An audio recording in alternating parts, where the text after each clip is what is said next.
pull, but you can pull it. So that's just on 5 meters.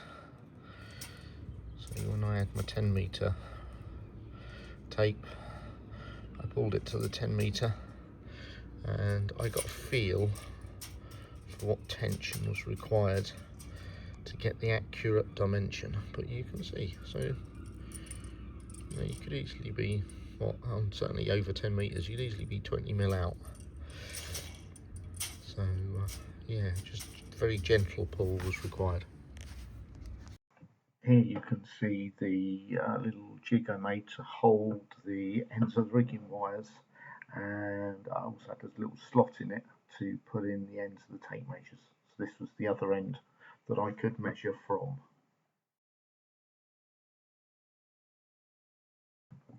Here you can see the, I can't remember if they were the forward lowers or the aft lowers, and you can see they had extra toggles on, so they must have been slightly short when they were first added to the boat.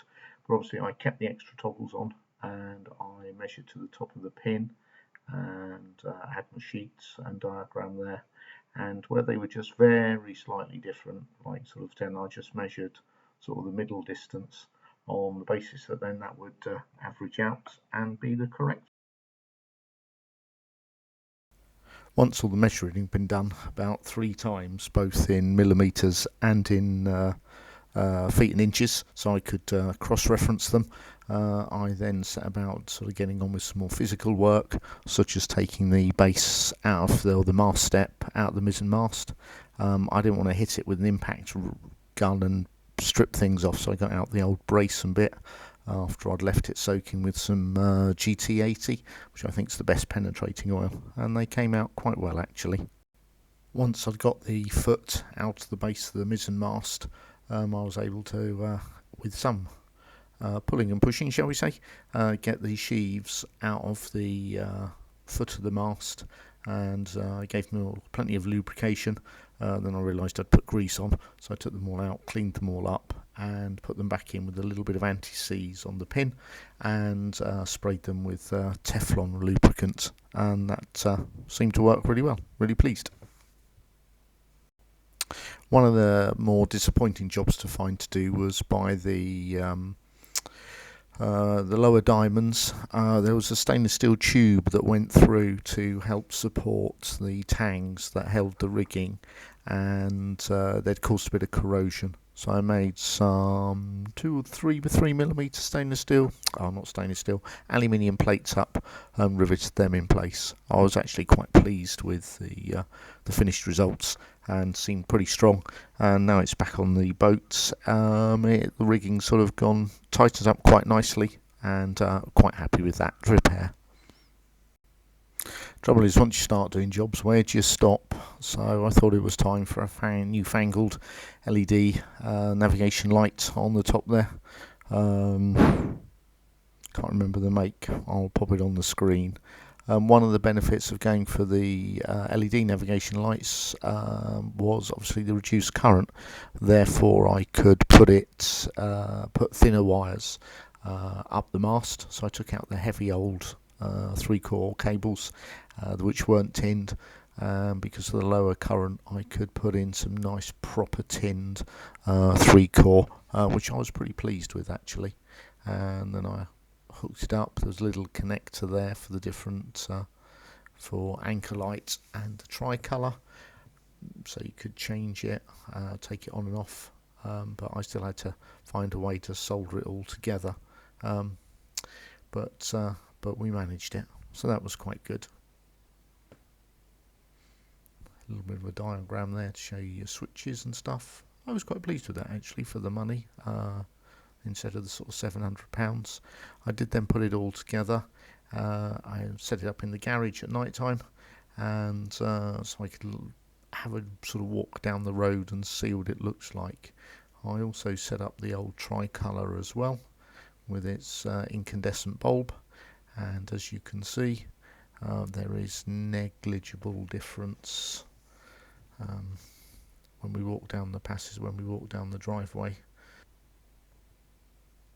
There we are, there's the lights.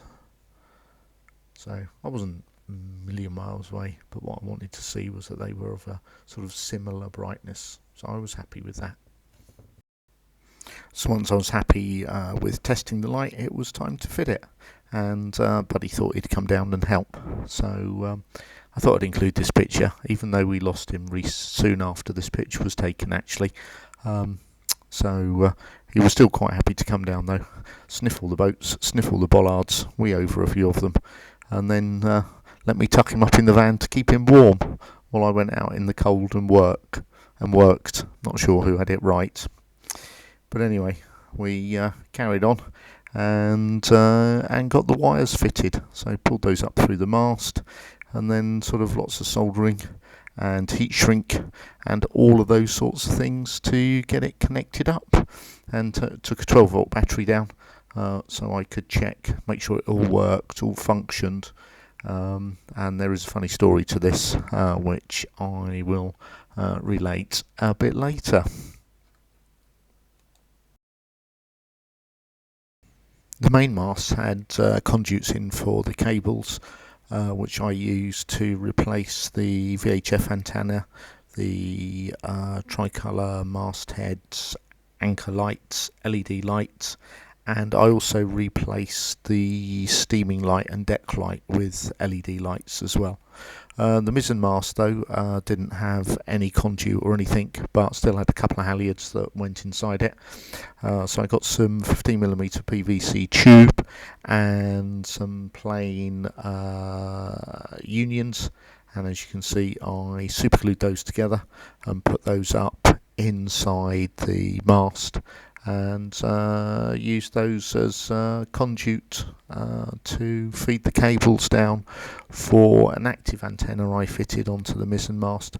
I also fitted what I thought was sort of like a kind of range extender antenna, but I think I was duped with that one. I haven't even bothered connecting it up yet, but it seemed a good idea at the time.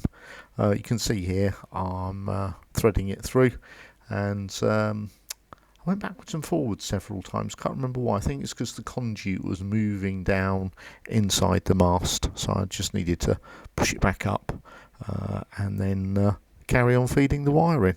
And that worked quite successfully, and got both wires down, and a little bit of protection from chafe as well.